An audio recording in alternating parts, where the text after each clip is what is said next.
The sharks of the Abaco Islands are fast, agile, and powerful. Normally, they leave humans alone. But in 2018, everything changes. A terrifying spate of shark attacks turns this island paradise upside down.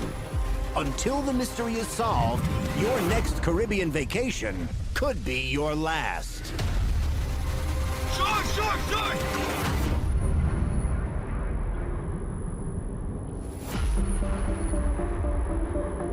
The Abacos are a really special place. Incredibly relaxing. The people are lovely, really welcoming.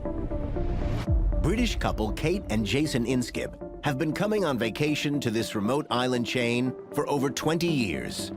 It's the most adorable, magical, serene place. Nestled along the northern edge of the Bahamas, about 283 miles from the coast of Florida, the Abaco Islands are known for their stunning beaches, crystal blue waters, and spectacular marine life. Home to 50 varieties of coral and several hundred kinds of fish, the region is one of the premier diving sites in the world. Everything about the Abacos gives a fantastic, relaxing holiday, a really good way to recharge your batteries. But tourists are not the only ones drawn to these waters.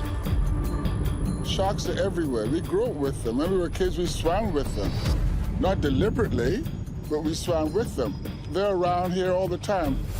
Patrolling the region are more than 40 species of shark, like the bizarrely shaped hammerhead, the silky shark, named for its unusually smooth skin, and the magnificent ocean whitetip. Most of the time, these fearsome hunters leave locals and tourists alone.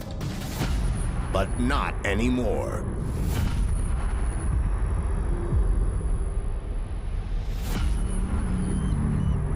Kate and Jason are enjoying a peaceful vacation with family and friends.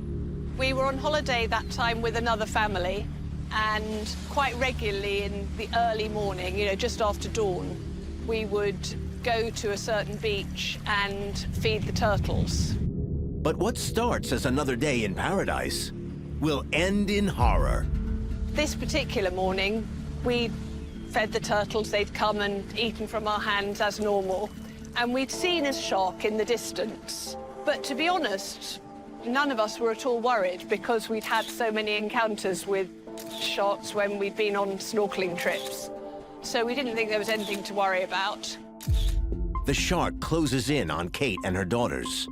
It was, maneuvering around. It came right up in the water and swam almost sort of, across them, making physical contact with them. I think that was the first time I'd seen a shark do that before. My daughter said, you're probably best to just stand still rather than worry it by suddenly moving and spooking it. It did a few little circuits, swam around a bit, and then it came up to me and just bit my leg. The predator sinks its teeth into Kate's calf, which was incredibly painful. I immediately went running out of the water, using language I'd definitely better not use now, with my daughter running after me. And then, my blood ran cold. I mean, that was just a horrible feeling. We got out of the water then to find exactly what had happened, which was pretty nasty. I looked down and it looked like sort of part of my leg was hanging out. It was quite a shock. Kate's family rushes her to a nearby clinic, where she's treated for a large bite on her lower left leg. A few days later, she returns to the UK and eventually makes a full recovery. It was a long process because it was a hole rather than a sort of jagged wound, so they had to just allow it to heal, I suppose, from the inside out. Shark attacks on the Abaco Islands are extremely rare, and Kate's attack takes locals and visitors by surprise. But little do they know, it's just the beginning. 5 days later, a second tourist is bitten. And a few weeks after that, a third attack sends the community into panic mode. 3 attacks in just over a month. It's unheard of. 3 shark attacks in 40 days is rare because most of the times we don't hear much sharks attack in the Bahamas. So if we hear that much like attacks, that's very rare. The reason for the sudden spike in attacks is a mystery. Locals and tourists alike are desperate for answers. Until the reason for the rise in attacks is uncovered, no one is safe. I think it's important to investigate these because is this just a rogue shark? Is this something that needs to be actually worried about more? So it's very important to figure out what's going on. Shark attacks have plagued the wider Bahamian archipelago in the past. And the sharks most commonly responsible are among the world's deadliest. Like the tiger shark, with its razor-sharp teeth, which can rip through flesh, bone, and even the shells of sea turtles. And the pugnacious bull shark, known for its ferocity. Bull sharks can weigh up to a ton, and their jaws can exert almost 500 pounds of force. They're around here all the time. They cruise up and down this coast. We have hammerheads since I've been here 30 years. This one hammerhead has been cruising here every summer. It's about 18 foot long. Key to solving the mystery is determining which species are involved. Dr. Dan Huber of the University of Tampa takes up the investigation and immediately zeroes in on a crucial piece of evidence. In this photo of Kate and the shark immediately before the attack, you can see the shape of its pectoral fins, you can see the long tail coming off of its body, and its compressed body form. There is only one shark whose anatomy fits this description. So we can absolutely identify that this is a nurse shark right next to Kate's leg moments before she was attacked. Nurse sharks are found in tropical oceans around the world. They grow up to about 9 feet long and spend almost all of their life hunting for food on the sea floor. They're also suction feeders, and what that means is that when they find prey, they open their mouths really fast and generate a negative pressure that then sucks water and the prey into their mouth. An examination of the bite marks on Kate's leg confirms the culprit. When we look at Kate's wound, what we see is a circular wound with a series of abrasions that show all of these tiny little markings, almost as though she had been hit on the leg with a meat tenderizer.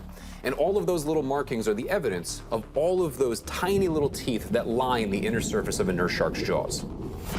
For Dr. Huber, it's an unusual finding. Nurse sharks are definitely not known to be an aggressive species. In fact, they're actually known to be a fairly gentle species of sharks. It's not uncommon for people to interact with them closely out in the ocean with no incident. Why are these docile sharks suddenly attacking people? Some locals think it all comes down to who is being bitten. It's very seldom you hear locals getting bitten by sharks. Most of the times when you hear stuff like that occurring, it's usually when tourists are in the water. I think generally because people get comfortable. A detail from Kate's attack suggests there might be some truth to the idea. I think our whole family felt confident in going in the water with sharks around, and I particularly actually had always been confident if we were on a beach, I would just swim straight out to sea, not thinking really about what might be in the water. Kate's friends even snapped photos of the very shark that bit her moments before the attack. I guess they thought they were getting great photos, and it didn't occur to them that there was any issue. I genuinely think that we were very complacent. You know, we're so used to seeing sharks around. We call it Abaco brain. You can become so relaxed so quickly that it feels like you've turned to mush. And you can't remember really what's going on. You don't know what day of the week it is. It's Abaco brain, you know, that's how you feel.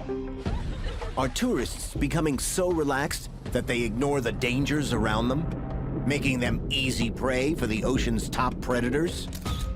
It sounds outlandish, but could it be true? Teresa Clark is a licensed trauma therapist who studies human behavior. We all have 3 kind of compasses in our mind. They're called the id, ego, and superego.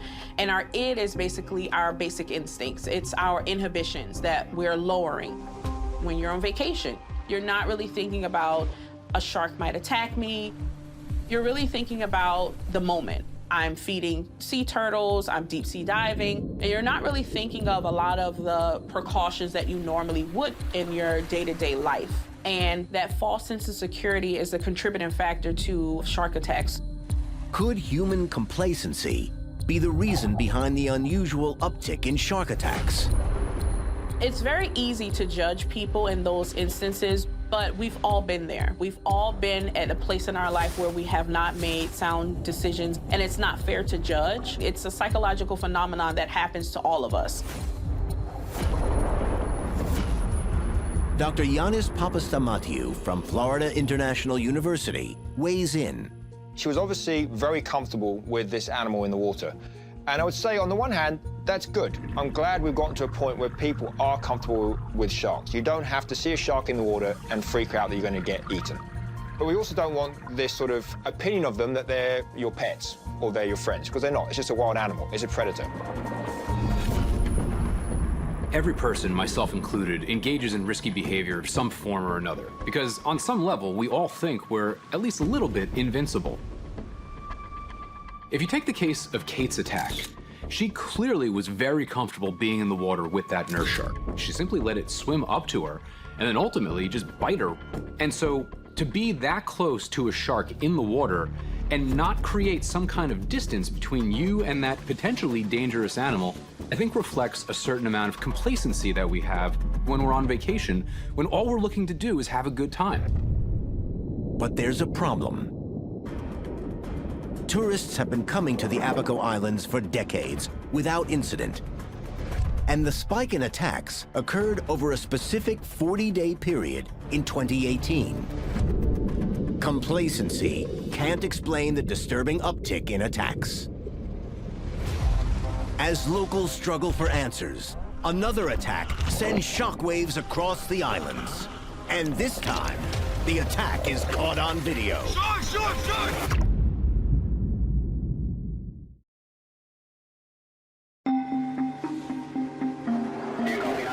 Yeah, we copy.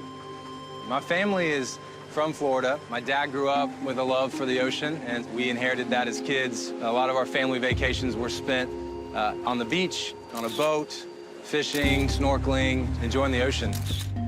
I've been on a Bahamas trip with you probably a dozen times. For outdoorsman Will Krause, the Abaco Islands are like a second home. When I was 21, we started falling in love with the Bahamas, and we fell in love with the specific area of the Abacos. The Abacos are a wild place. You don't see a lot of other boats there. It's pretty rural. The fishing there is really good. The water clarity is unbelievable. But in 2018, the fisherman becomes the prey.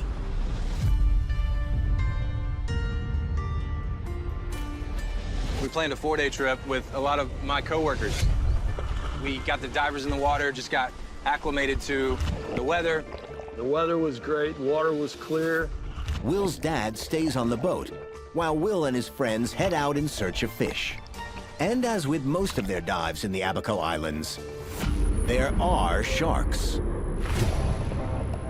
We make a lot of promises to our spouses to be safe, and once the captain's notified that a diver spots a shark, we have a no-shoot protocol at that point, and we usually travel a mile or so away from where we saw that shark, and then fish again.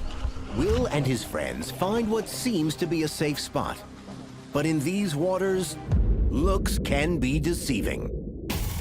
Hadn't seen a lot of fish on the particular rock I was on, but my buddy Zach and his crew were chasing a hogfish. I was running low on air and ready to come back up, and when I heard the shot go off, and 3 seconds later, I felt a huge impact on my head. I wasn't sure what had happened. From just a few feet away, Will's buddy catches the attack on camera. A shark has locked its jaws around Will's head. I was certain I was dead. The only thing that made sense to me was that the boat prop had somehow hit me in the back of the head, and so I was convinced that I had been run over by the boat. I was not thinking shark. One of the swimmers came up out of the water and screamed shark. Shark, shark, shark! You can hear in the video me say what happened. Oh, you all right? Shark, shark! My buddy Zach says, a shark got you. Shark! I could see Will, and he was swimming to the boat, but he was holding his head. My dad clocked it. I believe it was 13 seconds from bite to everybody was in the boat. It happened in a hurry. I remember opening my eyes and looking at the back of the boat and realizing that's my blood all over the back of this boat. Once ashore, Will is treated at a local clinic where he receives 9 stitches to close the wounds. I had lacerations in my neck. I had teeth marks on the top of my head that start about where my ear is, and the biggest scar that you could really see was the backside of my neck. There's some pretty gnarly scars there that are my souvenirs from the encounter.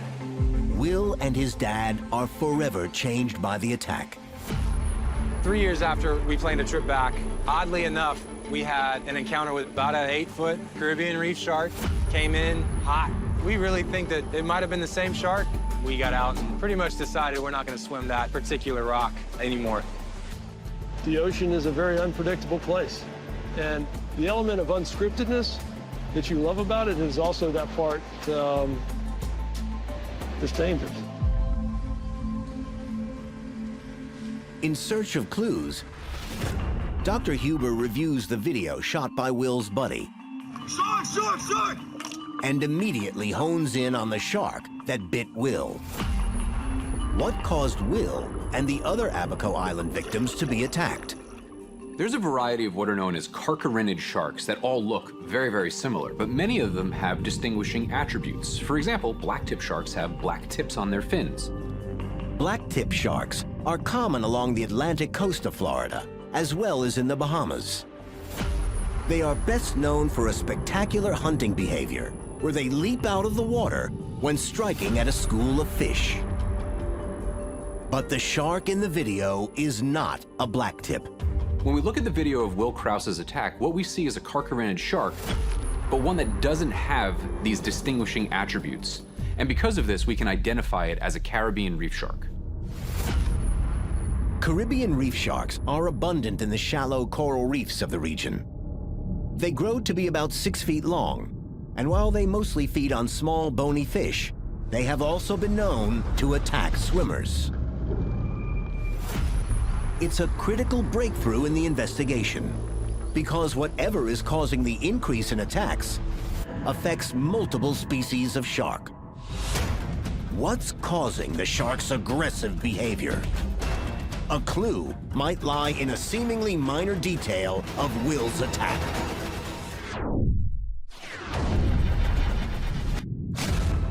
I had heard the shot go off on the fish, and by the time I was able to spin around and see where they were, the shark had hit me. Shark, shark, shark! Moments before Will was bitten, one of his buddies discharged a spear and shot a fish. So how might this simple sequence of events be linked to the attack? It all comes down to one of the shark's most important senses: hearing. Humans have external ears, which funnel sounds into our eardrums, and then our eardrums pass those environmental sounds into our sensory mechanisms. Sharks don't have external ears, but sound waves can still enter their head, go into their inner ear, and then stimulate the sensory mechanism in the same way. A shark's inner ear is coated with a layer of tiny hair cells. When sound waves reach these cells, they vibrate and send signals to the brain, which the brain interprets as sound.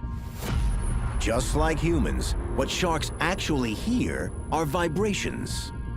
But in this case of the attack on Will, it's less about how sharks hear, rather than what they hear. Now, sharks hear things using the same basic mechanism that we do, it's just tuned to lower frequencies, like the frequencies that would be found out in the open ocean. Our sensitivity range is more on the order of about 2,000 to 5,000 hertz. Sharks' hearing is more on the order of about 25 to 1,500 hertz. According to Dr. Stephen Kajura of Florida Atlantic University, the reason sharks are attuned to these lower frequencies is because they're the same sounds made by injured fish. When fish are speared, they will struggle on the spear and they will swim erratically. This produces a lot of low-frequency sound, something like struggling, low-frequency. It also produces near-field particle vibrations in the water, and both of these are stimuli to the sharks. Sharks are tuned to detect these sorts of stimuli and use them to localize prey. To demonstrate this in action, Dr. Kajura recreates an extraordinary experiment devised more than 40 years ago. In the past, scientists have actually recorded the sound of a wounded grouper underwater. And we have those recordings. We're able to play those back from the computer through an amplifier and then to an underwater speaker, which projects this sound, and we're able to film the response of the sharks from an overhead drone and look at how the sharks orient toward this sound. When the experiment was first conducted, the results were conclusive. The sharks swam directly towards the sound of the injured fish. Could the sound of struggling fish on the end of a spear gun have drawn sharks to the attack sites in a feeding frenzy?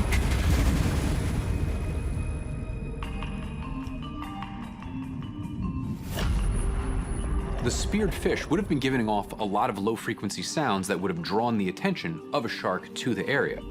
But there is one piece of evidence that doesn't fit in the theory. In the case of Will's attack, he wasn't the one who shot the fish. Shark, shark, shark! Why would he be the one to be bitten? In that moment, I actually didn't think it was a shark. I was convinced that I'd been run over by the boat. The sound of the struggling fish can't fully explain the attack or the spike.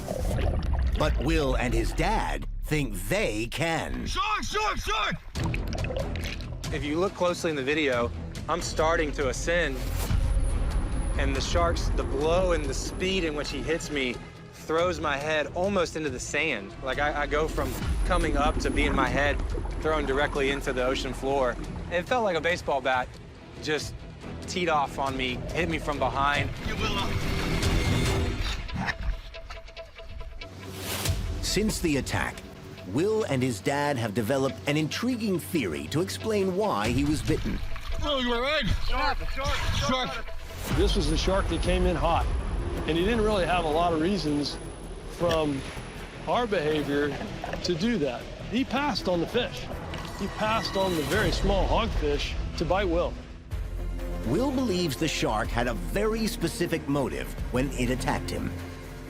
My personal opinion from this encounter was that the shark was motivated by the fish that was shot, but viewed me as a threat to that. I think he considered me another shark, so was running me off. Shark, shark, shark! Throwing a punch at me to get me out of the area so that he could go back and have his meal.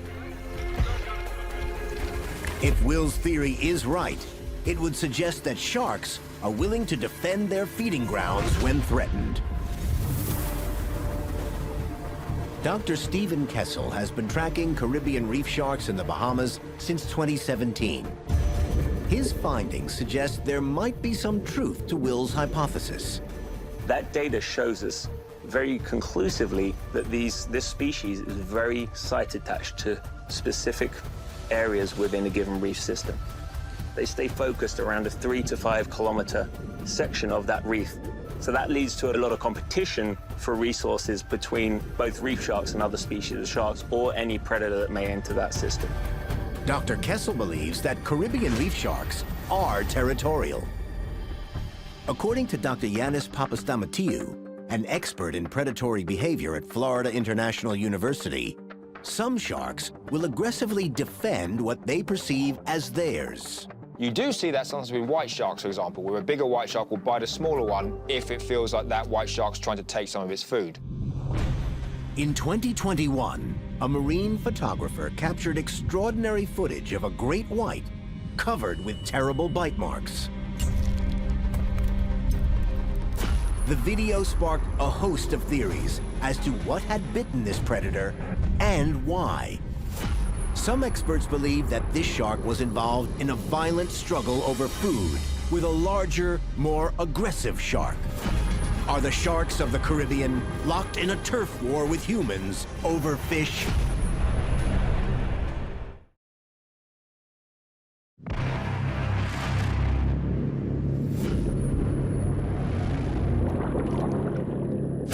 Sometimes when reef sharks do show aggression, they'll do quite characteristic behaviors, like they'll drop their pectoral fins, maybe they'll arch their back, and they'll swim in a sort of strange fashion. Dr. Papastamatiu takes a closer look at the footage from Will's attack. Difference is that for hunting, you can see it comes in very fast and is sort of changing direction very rapidly. But generally what I'm seeing here is a shark that is coming in to get prey. He believes the key to understanding what's going on is reading a shark's body language. In his opinion, the shark wasn't defending its territory, it was actively hunting. Now you see it bit once on the head and then obviously realize that it is not what it was expecting, and then lets go and leaves the area.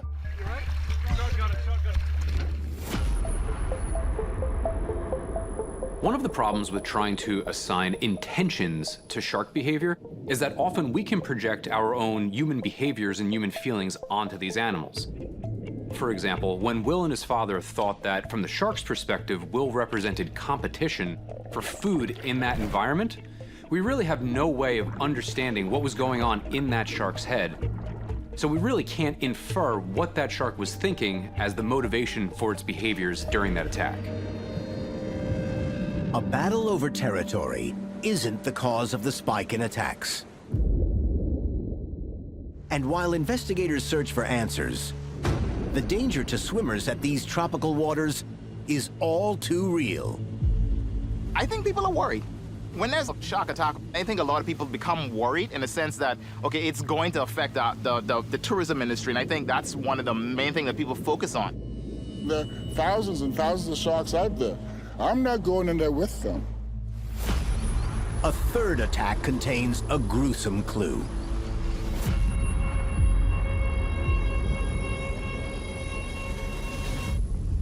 It's early Sunday afternoon, and a 32-year-old American woman is out spearfishing.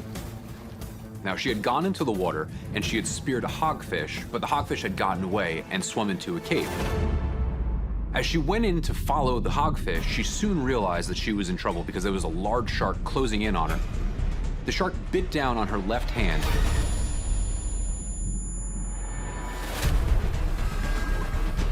Her hand and fingers are ripped open by the shark. Fortunately, this woman was able to get back to the boat and get medical attention in time. The victim is airlifted to a Florida hospital for treatment. This is the third terrifying incident in just 40 days off the Abaco Islands. But on this occasion, the shark itself left behind an important clue. A tooth fragment embedded in the victim's hand. And when the fragment is analyzed, it's shown to come from one of the most notorious predators in the region, the blacktip shark. These are jaws from a 6-foot blacktip shark, and when we take a look at them, we can see that all of the teeth have relatively thin cusps. What this means is that they're gonna sink into prey really, really easily, but also that they can actually break off pretty easily. In fact, you can see a couple of the tooth tips which are broken off right over here. So because of the shape of the teeth, this is likely why the victim actually found a tooth fragment broken off in her wound. Blacktip sharks are one of the most common species throughout the Western Atlantic Ocean.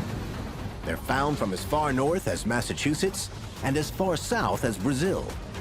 They're responsible for about 5% of shark attacks worldwide, including multiple attacks in the Bahamas. A nurse shark, a Caribbean reef shark, and now a blacktip. The addition of a third species to the list of culprits could be vital to solving the mystery. Investigators turn to shark behaviorist Christina Zanato in the hope that her decades of dive experience with a shiver of sharks will help solve the case. A shiver is the English word used to represent a group of sharks. So you have a school of fish and a flock of birds and a shiver of sharks. With nearly 10,000 shark dives under her belt, Christina has unique insight into the species that inhabit the Bahamas.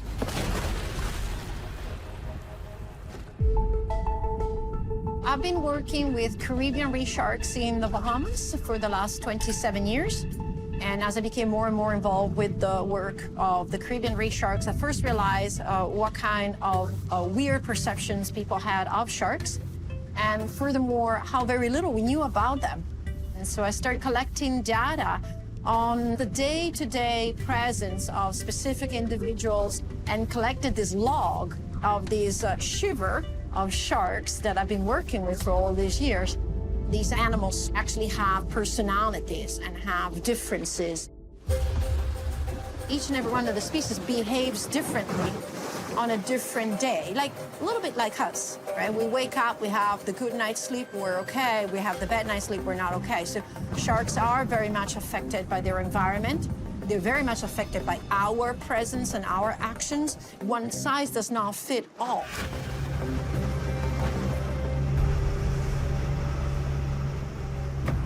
Christina revisits the attack on Will Krause in search of any crucial details that might have been overlooked. And what she uncovers could unravel the mystery once and for all. Now watch it again.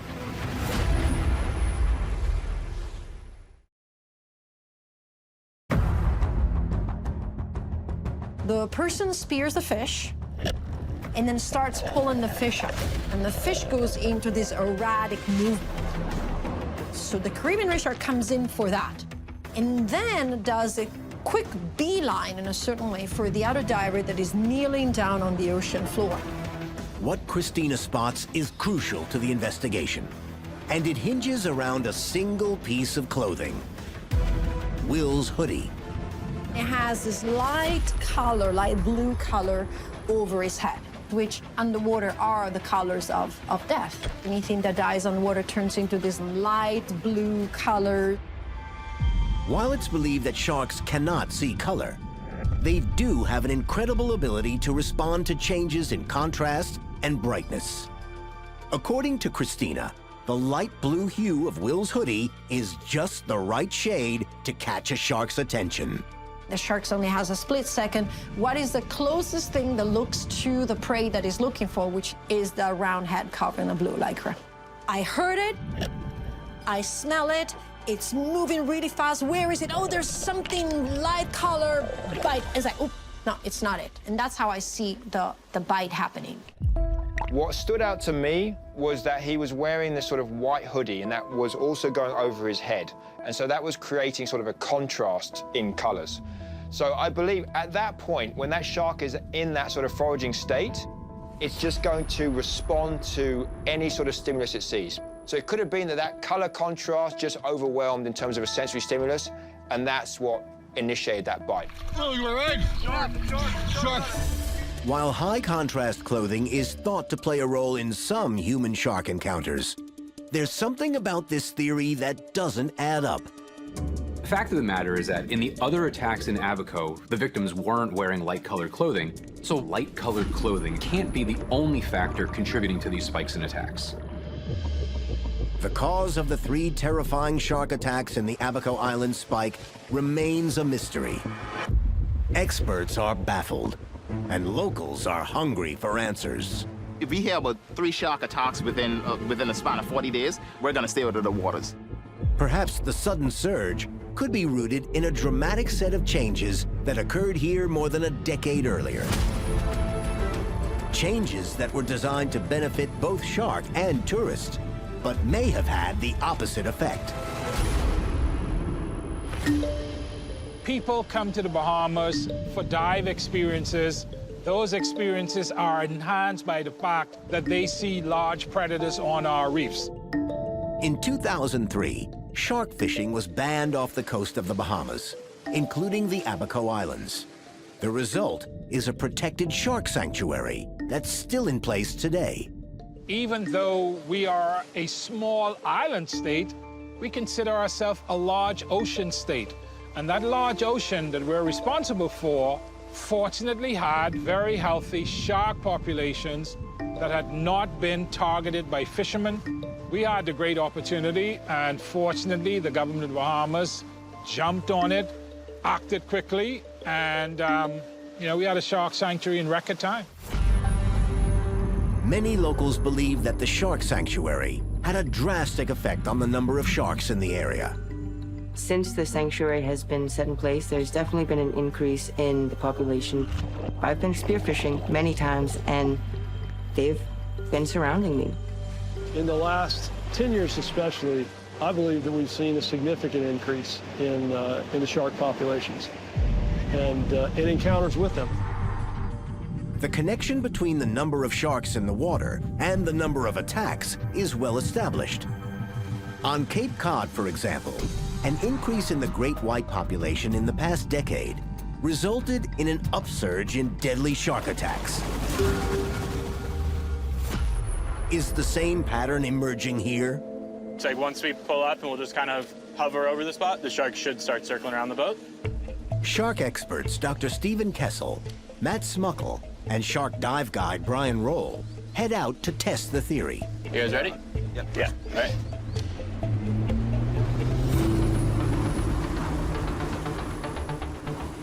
Matt Smuckle is the head researcher at the Bimini Shark Lab, which has been tracking shark populations in Bahamian waters for 35 years.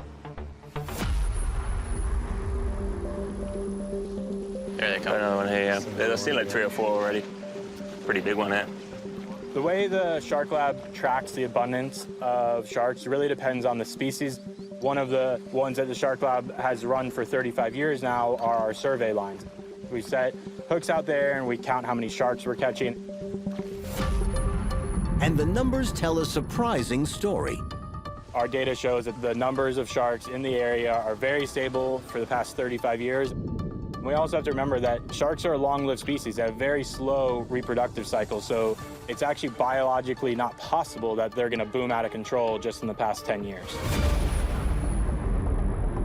They're all already very healthy shark populations, probably close to the limit of what this ecosystem is able to support. So the establishment of the shark sanctuary did not cause a dramatic increase in shark populations, it just sustained already very healthy shark populations. After looking at these 3 instances, none of them have anything to do with there being a boom in shark populations. There's no data to back that up. The establishment of the shark sanctuary is not behind the spike. Investigators race to find an answer before it's too late.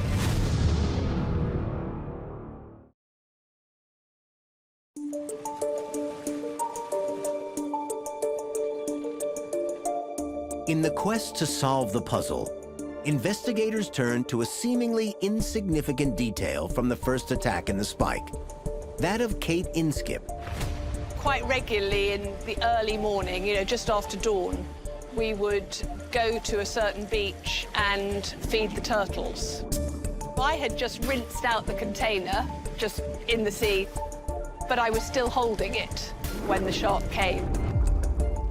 Perhaps the shark could have seen it, I don't know. It's the only thing I can see that could have differentiated me from the other people in the water. A container holding frozen squid.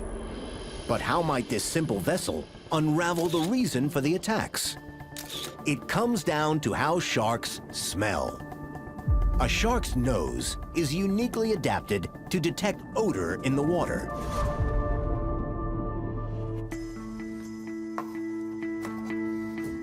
When we look at the side of a shark's head, we can see its nostril right here, and the nostril has 2 openings. There's an opening where water flows into it, and then a flap, and then an opening where the water flows out of it.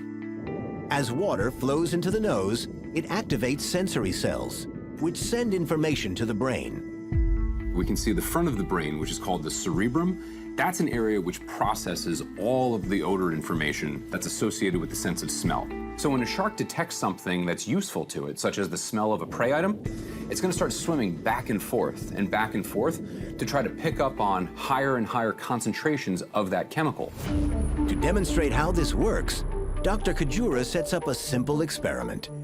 What we want to do is demonstrate the behavioral response of these animals when they detect a food odor in the water. And so to do that, we're going to take an acrylic plate and lower it down into the tank with a long tube. And we're going to be able to use that to introduce odor sources on the bottom where these sharks are naturally hunting. These sharks have a very sensitive olfactory system. They're able to detect odors down to like a part per billion. That's the equivalent of being able to detect a single drop of blood in an Olympic-sized swimming pool. Flip the three-way valve, fill the syringe with squid juice like this. You should start to see a little plume coming out. Okay, see how he's searching around now? He's zipping back and forth with his head on the bottom. If you look at the tailbeat frequency, they're swimming faster now than they were when they're just cruising through the tank. Here we've got one coming up this way, following the odor toward the source here. Both of them, in fact. Look at that turning. See how that turned upstream toward the source of the odor?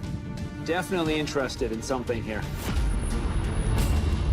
The conclusion is clear. Kate's container of squid may have been the exact thing that drew the shark to her.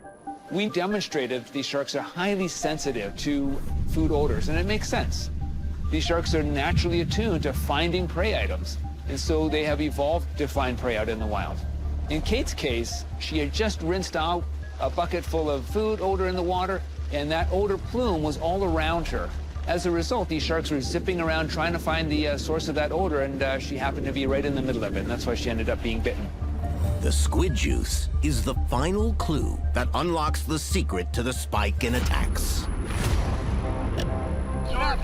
Shark!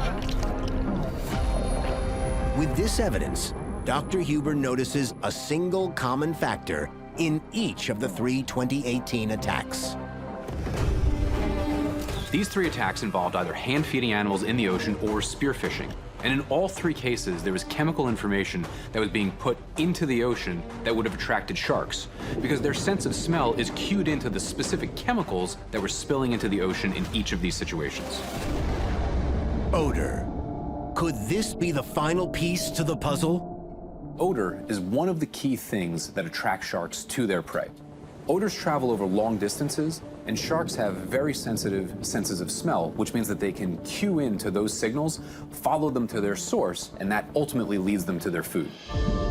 The evidence points to the swimming behavior of sharks becoming more aggressive when odor is introduced to the surrounding water.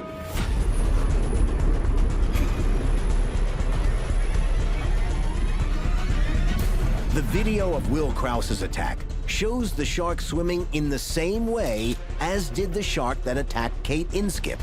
The fact that it was digging under my feet, it then swam around, it was coming up to the surface.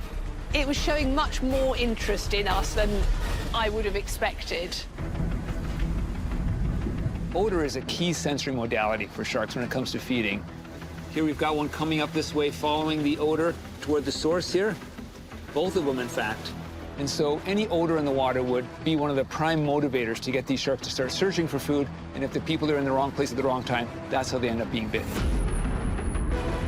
While there are a variety of factors that could have contributed to the spike in shark attacks in the Abaco Islands, the one common denominator that goes across all three attacks was odors going into the water. In each of those cases, there was chemical odor information going to the environment, which sharks are attracted to and investigated the source of, leading to the attacks. With this final piece of evidence, the mystery behind the Abaco Islands' dramatic spike is solved.